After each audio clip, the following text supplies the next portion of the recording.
Selamat pagi anak-anak. Jadi pada pagi hari ini kita akan belajar dari buku tematik 3D, subtema 2, pembelajaran yang kedua mengenai menentukan luas bangun datar.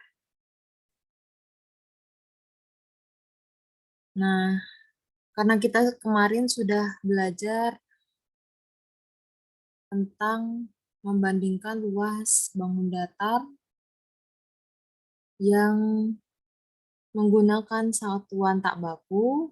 Nah, sekarang kita latihan lagi untuk membandingkan benda atau bangun datar menggunakan satuan tak baku. Nah, kita langsung saja ke tugas. Yang pertama, membandingkan luas gambar pada halaman 62 sampai 63. Contohnya, pertanyaannya begini. Permukaan koran titik-titik permukaan buku. Nah, kita perlu mengisikan lebih luas daripada, lebih sempit daripada, atau sama dengan. Atau sama luas dengan ya. Nah, kita bisa lihat bukunya segini. Sedangkan korannya segini. Kira-kira lebih besar koran atau lebih besar buku? Atau lebih luas ya, lebih luas koran atau lebih luas permukaan buku?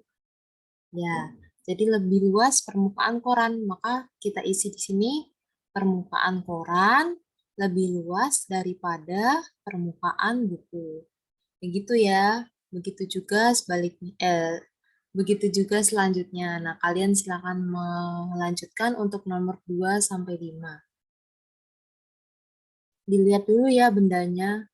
Kedua benda yang dibandingkan itu luasnya masing-masing seberapa.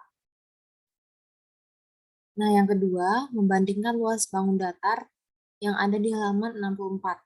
Kalau yang pertama itu benda, yang kedua ini cuma bangun datar. Contohnya, untuk nomor 1, ada persegi panjang A, persegi panjang B, dan persegi panjang C. Yang ditanyakan luas A titik-titik luas B. Nah, kita bisa lihat sudah jelas kelihatan antara A dan B lebih luas yang mana? Ya, lebih luas yang A. Jadi kita isikan di sini luas A lebih besar atau lebih luas daripada luas B.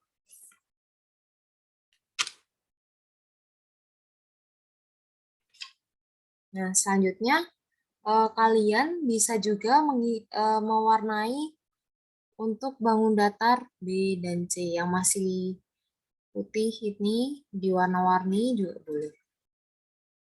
Nah, selanjutnya kalian juga mengerjakan untuk nomor lain. Atau selain ini, di bawah ini ada banyak soal lagi, silakan kalian lanjutkan. Nah, selanjutnya silakan kalian membaca sendiri dongeng berjudul Legenda Telaga Warna halaman 66 sampai 69. Setelah membaca, tugas kalian mengerjakan pertanyaan berdasarkan bacaan seperti biasa. Ini ada di halaman 69 sampai 70.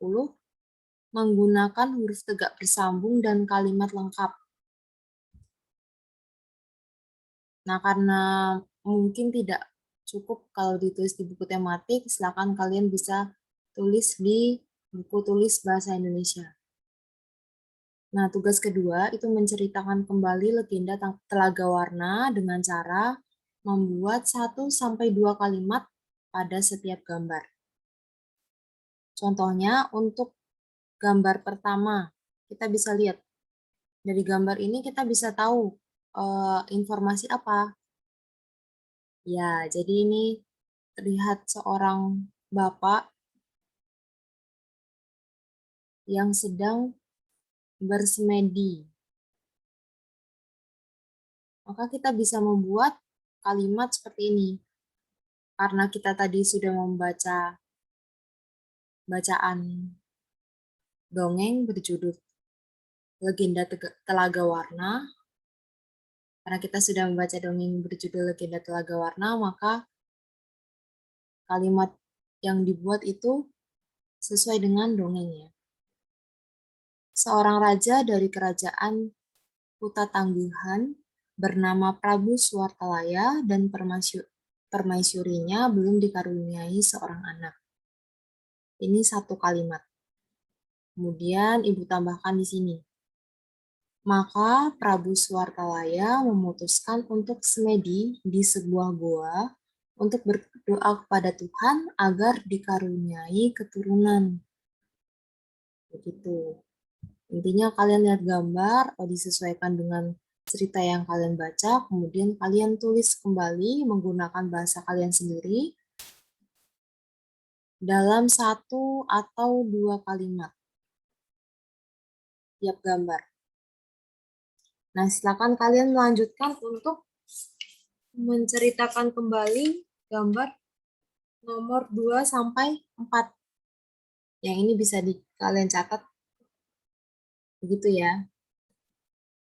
Baik, sekian penjelasan dari Ibu. Terima kasih atas perhatiannya. Tetap semangat belajar, tetap jaga kesehatan. Selamat pagi.